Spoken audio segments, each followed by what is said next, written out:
Yeah, it's very solid. Hello guys, today we're gonna review a new game that's called Gundam Breaker 4. Gundam Breaker 4 takes a bit to get into. Honestly, it was a little ambivalent about the game at the start. The basic combat is pretty clunky early on, and the story is pretty poorly paced at the beginning as well. But once you get like halfway through the game, it starts to open up more. As far as the combat goes, it feels pretty stiff and clunky at the start. The control can feel a bit unresponsive due to recovery times at the end of basic attack action. This it appears to be intentionally. The game really wants you to do a bunch of animation, cancelling with your skills, using EX and OOP skill both ignore action recover animation and give straight into the skill. And the skills often have extremely short recoveries.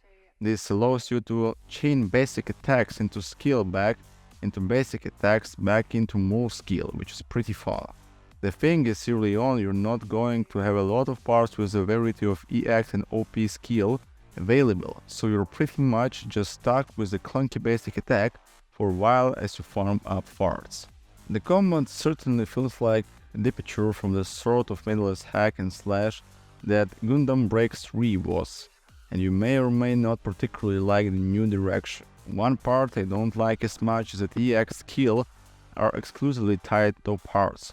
They don't come from weapons, you don't get the bullet burst, beam blast, melee tornado launchers, projected blades, etc. from the previous games. Now it's pretty much just powerful repeat melee combos, rail cannon shots, and etc. There's pretty much stronger OP skills that run of the EX Gauge, Razor Xenon, Cold Nose. They work well within the game system, but they definitely miss the EX skills from the previous Gundam Breaker game.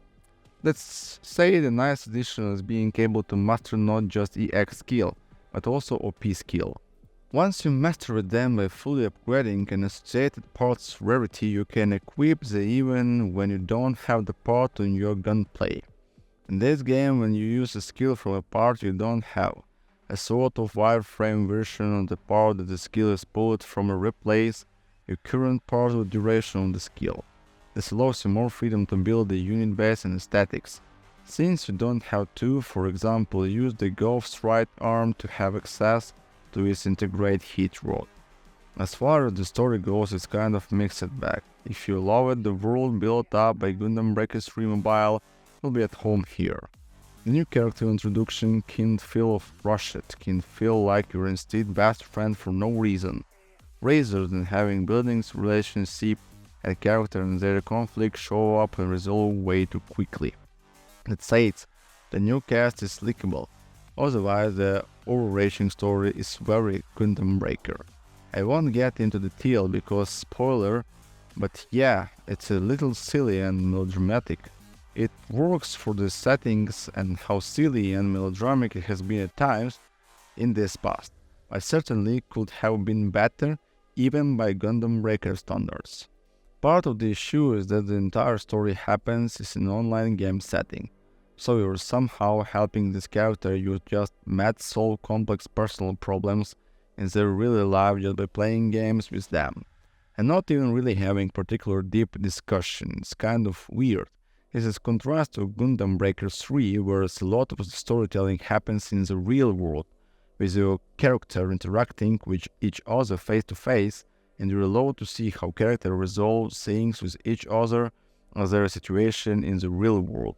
In the Gundam Breaker 4, it's kind of, I feel better after playing games with you and will now instantly solve the interpersonal conflict I have in real life. The story is a hell of a step off from NGB that for sure, and even the villain is a likable character. Thank you for watching guys, and hope to see you later my friends. Goodbye.